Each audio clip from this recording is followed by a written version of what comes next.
ಒಂದ್ ಕಡೆ ವಾಲ್ಮೀಕಿ ನಿಗಮದ ಹಣದ ಅವ್ಯವಹಾರದ ಆರೋಪ, ಮತ್ತೊಂದ್ ಕಡೆ ಅದೇ ಪ್ರಕರಣದಲ್ಲಿ ಹೆಸರು ಕೇಳಬಂದಿರುವ ಬಿ ನಾಗೇಂದ್ರ ಅವರು ಸಚಿವ ಸಂಪುಟಕ್ಕೆ ವಾಪಸ್ ಬಂದಿದ್ದಾರೆ. ಹಾಗಾದ್ರೆ ಅವಾಗ ಏನಾಯ್ತು? ಆಮೇಲೆ ಮತ್ತೆ ಯಾಕೆ ಈ ಹಳಿ ಪ್ರಕರಣ ಸುದ್ದಿಯಲ್ಲಿದೆ? ಬನ್ನಿ ನೋಡೋಣ. ಮೊದಲನೇ ಮಾತು, ವಾಲ್ಮೀಕಿ ಹಗರಣ ಅಂದ್ರೆ ಏನು? ಕರ್ನಾಟಕ ಮಹರ್ಷಿ ಶೆಡ್ಯೂಲ್ ಟ್ರೈಬ್ಸ್ ಡೆವಲಪ್ಮೆಂಟ್ ಕಾರ್ಪೊರೇಷನ್. ಈ ಕಾರ್ಪೊರೇಷನ್ ಶೆಡ್ಯೂಲ್ ಟ್ರೈಬ್ಸ್ ಅಂದ್ರೆ ಪರಿಶಿಷ್ಟ ಪಂಗಡಗಳಿಗೆ ವೆಲ್ಫೇರ್ ಸ್ಕೀಮ್ಸ್ ಅಂದ್ರೆ ವಿವಿಧ ಸರ್ಕಾರಿ ಯೋಜನೆಗಳನ್ನು ಜಾರಿಗೆ ತರುವ ಸಂಸ್ಥೆ. ಆದ್ರೆ 2024ರಲ್ಲಿ ಈ ವಾಲ್ಮೀಕಿ ನಿಗಮದ ಹಣವನ್ನು ಭಾರಿ ವರ್ಗಾವಣೆ ಅಂದ್ರೆ ಫಂಡ್ಸ್ ರಿಲೊಕೇಶನ್ ಆಗಿದೆ ಅನ್ನುವ ಆರೋಪ ಹೊರಗೆ ಬಂದಿತ್ತು. ನಿಗಮದ ಅಧೀಕ್ಷಕ ಲೋಕಾಧಾರಿ ಆಗಿರುವ ಪಿ ಚಂದ್ರಶೇಖರನ್ ಅವರ ಆತ್ಮಹತ್ಯೆ ಮಾಡ್ಕೊಂಡ ನಂತರ ಅವರ ಆತ್ಮಹತ್ಯೆ ಪತ್ರದಲ್ಲಿ ನಿಗಮದ ಹಣವನ್ನು ಅಕ್ರಮವಾಗಿ ವರ್ಗಾವಣೆ ಆಗಿರುವ ಗಂಭೀರ ಆರೋಪವನ್ನು ಹೊರಗೆ ಬಂದಿತ್ತು.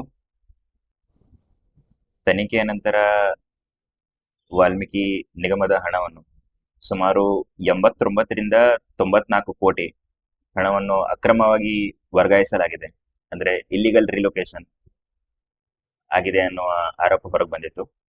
ಹಣವನ್ನು ವಿವಿಧ ಬ್ಯಾಂಕ್ ಖಾತೆಯಲ್ಲಿ ವರ್ಗಾಯಿಸಿ ಆ ಹಣವನ್ನು ಬೇರೆ ಬೇರೆ ರೀತಿಯಿಂದ ಬಳಸಲಾಗಿದೆ ಎನ್ನುವ ಅಪರಾಧವನ್ನು ಆಗಿರುವ ತನಿಖಾಧಿಕಾರಿ ಆರೋಪಿಸಿದ್ರು. ಆದ್ರೆ ಈ ಪ್ರಕರಣದಲ್ಲಿ ಆಗಿರುವ ಸಚಿವರು ಬಿ ನಾಗೇಂದ್ರ ಅವ್ರ ಹೆಸರು ಹೊರಗೆ ಬಂದಿತ್ತು. ಆ ಸಂದರ್ಭದಲ್ಲಿ ಸಚಿವರಾಗಿದ್ದ ಬಿ ನಾಗೇಂದ್ರ ಅವರು ಅವ್ರ ಸಚಿವ ಸ್ಥಾನಕ್ಕೆ ರಾಜೀನಾಮೆ ನೀಡಿದ್ರು. ಬಟ್ ಅಲ್ಲಿಗೆ ಆ ಕಥೆ ಮುಗಿಲಿಲ್ಲ. ಸಿಬಿಐ ತನಿಖೆ ಮುಂದುವರಿತು. 2026ರಲ್ಲಿ ಸಿಬಿಐ ಚಾರ್ಜ್ ಶೀಟ್ನಲ್ಲಿ ಹಲವು ಆರೋಪಿಗಳ ಹೆಸರು ಹೊರಗೆ ಬಂದಿತ್ತು. ಆ ಹೆಸರಲ್ಲಿ ಬಿ ನಾಗೇಂದ್ರ ಅವರ ಹೆಸರು ಪ್ರಮುಖವಾಗಿತ್ತು. ಅವರು ಹಣದ ಅಕ್ರಮ ವರ್ಗಾವಣೆಯಲ್ಲಿ ಭಾಗಿಯಾಗಿದ್ದಾರೆ ಅನ್ನೋ ಆರೋಪನೂ ಹೊರಗೆ ಬಂತು. ಆದ್ರೆ ಇಲ್ಲಿ ಒಂದು ವಿಷಯ ಬಹಳ ಮುಖ್ಯ. ಸಿಬಿಐ ಚಾರ್ಜ್ ಶೀಟ್ ನಲ್ಲಿ ಹೆಸರಿದೆ ಅನ್ನೋ ಮಾತ್ರಕ್ಕೆ ಅವರು ಆರೋಪಿಯಿಂದ ಅಪರಾಧಿಯಾಗಿದ್ದಾರೆ ಅನ್ನೋ ತೀರ್ಮಾನಕ್ಕೆ ಬರೋಕ್ಕಾಗೋದಿಲ್ಲ. ಅಂತಿಮವಾಗಿ ನ್ಯಾಯಾಲಯವೇ ತೀರ್ಪು ಕೊಡಬೇಕು. ಇದೀಗ ಈ ವಿಷಯ ಮತ್ತೆ ಕರ್ನಾಟಕ ರಾಜಕೀಯದಲ್ಲಿ ಹೊಸ ಸುದ್ದಿಯಾಗಿದೆ. ಯಾಕೆಂದ್ರೆ ಬಿ ನಾಗೇಂದ್ರ ಅವರು ಮತ್ತೊಮ್ಮೆ ಸಚಿವ ಸಂಪುಟಕ್ಕೆ ಸೇರ್ಪಡೆ ಆಗಿದ್ದಾರೆ. ಇದನ್ನು ಬಿಜೆಪಿ ಮತ್ತು ಜೆಡಿಎಸ್ ಎರಡು ಪಕ್ಷವು ವಿರೋಧಿಸ್ತಿವೆ, ವಿಧಾನಸೌಧ ಅಲ್ಲಿ ಮತ್ತು ಫ್ರೀಡಂ ಪಾರ್ಕ್ನಲ್ಲಿ. ಅವ್ರು ಕೇಳ್ತಿರೋ ಪ್ರಶ್ನೆ ಸರಳವಾಗಿದೆ.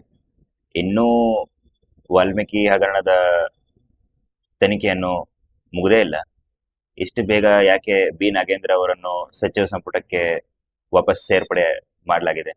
ಹಾಗಾಗಿ ಇಲ್ಲಿ ಬರುವ ಪ್ರಮುಖ ಪ್ರಶ್ನೆ, ಇದು ಕೇವಲ ಒಂದು ಭ್ರಷ್ಟಾಚಾರ ಪ್ರಕರಣವೇ ಅಥವಾ 2028ರಲ್ಲಿ ಬರುವ ವಿಧಾನಸಭೆ ಚುನಾವಣೆಯಲ್ಲಿ ಬಿಜೆಪಿ ಮತ್ತು ಕಾಂಗ್ರೆಸ್ ನಡುವೆ ಬರುವ ಮತ್ತೊಂದು ಪ್ರಮುಖ ರಾಜಕೀಯ ಅಸ್ತ್ರವೇ?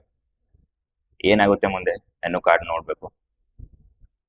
ವಿಡಿಯೋ ನೋಡಿದ್ದಕ್ಕೆ ಧನ್ಯವಾದಗಳು. ನಿಮ್ಮ ಅಭಿಪ್ರಾಯ ಏನು? ತನಿಖೆ ಮುಗಿಯುವವರೆಗೆ ಬಿ ನಾಗೇಂದ್ರ ಅವರು ಸಚಿವರಾಗಿ ಇರಬೇಕಾ? ಕಮೆಂಟ್ ಮಾಡಿ.